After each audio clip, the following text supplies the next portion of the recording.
جی، تو اس کا دوسرا حصہ جو ہے وہ ہم ابھی آج بیان کریں گے، اور دوسرا حصہ جو ہے مرثیہ کا ہم بات کر رہے تھے کہ میر انیس نے کہا ہے کہ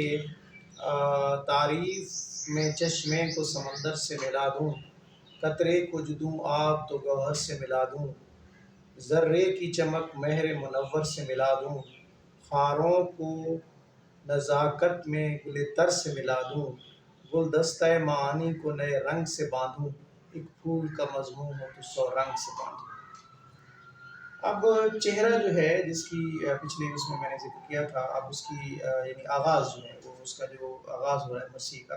دیکھیں ایک بند میں پڑھتا ہوں، یہ بھی میرے نیز کا ہے۔ یا رب چمن نظم کو گلزار ارم کر، اے ابر کرم خشک زراعت پہ کرم کر، تو فیض کا مبدع ہے توجہ کوئی دم کر، گمنام کو اعجاز بیانوں میں رقم کر، جب تک یہ چمک مہر کے پرتوں سے نہ جائے، اقلیم سخن میرے قلم رو سے نہ جائے۔ دوسرے نمبر میں بیان کیا تھا سراپا میں وہ اب دیکھیں خد و خال بیان کر رہا ہے ہیرو کے۔ اب یہ حضرت عباس کا جو نقشہ ہے وہ کھینچ رہا ہے، اور یہ بھی انیس کے بند میں سے، یہ مرثی کے بند میں سے لیا ہے۔ ماہ بنی ہاشم، ان کو چاند کہا جاتا تھا بنی ہاشم کا۔ ماہ بنی ہاشم تو زمانے میں لقب تھا، کیا حسن تھا کیا زور تھا کیا حسب و نسب تھا، انداز سراپا اسد اللہ کا سب تھا، اللہ قد عباس کا کہ مشہور عرب تھا، گر جلوہ نما ہوتے تھے وہ خانہ زیں پر، تو پاؤں لٹکتے ہوئے رہتے تھے زمیں پر۔ اس کے بعد رخصت کا ایک منظر دیکھیے کہ جب پڑھ چکے شاہ، یہ امام کے بارے میں کہہ رہے ہیں، جب پڑھ چکے شاہ بعد فریضہ کی دعائیں، فرمایا کہ رخصت کے لیے بیبیاں آئیں، چھاتی سے پھر ایک بار سکینہ کو لگائیں، کچھ بانو بھی دیویں تو سر اپنے کو جائیں، بیبیوں سے ملاقات کی فرصت نہ ملے گی، پھر عصر تلک بات کی مہلت نہ ملے گی۔ اس کے بعد آ جاتے ہیں جناب آمد پہ، اور مرزا دبیر کا بڑا مشہور زبان سے عام یہ ایک بند ہے، اور کہتے ہیں کہ کس شعر کی آمد ہے کہ رن کانپ رہا ہے، رن ایک طرف چرخ کہن کانپ رہا ہے، ہر کسر سلاطین زمن کانپ رہا ہے، شمشیر بکف دیکھ کے حیدر کے سر کو، جبریل لرزتے ہیں سمیٹے ہوئے پر کو۔ اس کے بعد ہے رجس، یہ انیس کا ہے بند۔ دنیا ہو ایک طرف تو لڑائی کو سر کروں، آئے غضب خدا کا ادھر رخ جدھر کروں، بے جبریل کار قضا و قدر کروں، انگلی کے ایک اشارے پہ شق القمر کروں، طاقت اگر دکھاؤں رسالت مآب کی، رکھ دوں میں چیر کے ڈھال آفتاب کی، رکھ دوں زمیں پہ چیر کے ڈھال آفتاب کی۔ اس کے بعد ہے جنگ کا آپ دیکھیں، جنگ میں ظاہر ہے تلواریں چل رہی ہیں، اور ایک عجیب منظر ہے وہ، اس میں پڑھنے والے کو وہ میدان جنگ کا ایک ویور بنانا چاہتے ہیں، وہ چاہتے ہیں کہ وہ دیکھے وہاں پہ کیسے کیا ہو رہا ہے۔ اللہ رے زلزلہ کے لرزتے تھے دشت و در، جنگل میں چھپتے پھرتے تھے ڈر ڈر کے جانور، جنات کانپ کانپ کے کہتے تھے الحذر، دنیا میں خاک اڑتی ہے اب جائیں ہم کدھر، اندھیر ہے اٹھی برکت اب جہان سے، لو مل گیا زمیں کا طبق آسمان سے۔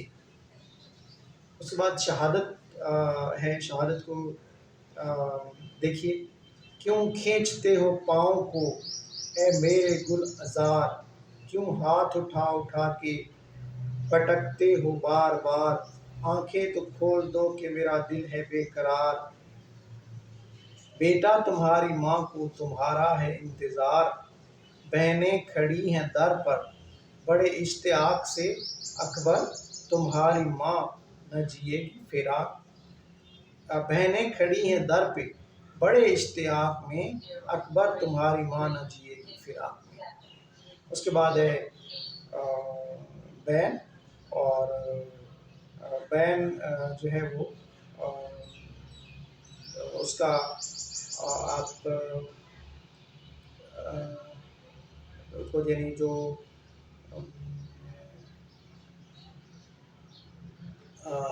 یہ لفظ اس سے آپ بالکل مانوس ہوں گے، اور یہ عام طور پر جو ہے خواتین کے ساتھ یہ منسلک کیا جاتا ہے، لیکن شاعر نے مختلف جو ان کی بین ہیں ان کو اس کے اندر رقم کیا ہے، اور اس کی مثال جو ہے وہ میں آپ کو دے دوں گا۔ دعا کا جو ایک بند شعر ہیں دو، وہ میں آپ کو ایک شعر میں پڑھتا ہوں۔ خامے کو بس اب روب انیس جگر افگار۔ جی، تو اس کے بعد آتا ہے بین کی باری، اور یہ 8واں اس کا حصہ ہے، اور حیدر ہے کہاں آ کے دلاسا نہیں دیتے، زہرا کا برا حال ہے سمجھا نہیں دیتے، اس زخم کا مرہم مجھے بتلا نہیں دیتے، ہے مجھے فرزند کا پرسا نہیں دیتے، حجرے میں الگ بیٹھے ہیں کیوں چھوڑ کے گھر کو، آواز تو سنتی ہوں کہ روتے ہیں بسر کو۔ تو اس طریقے سے یہ بین جب ہو جاتا ہے تو پھر اس کے بعد وہ دعا کرتے ہیں کہ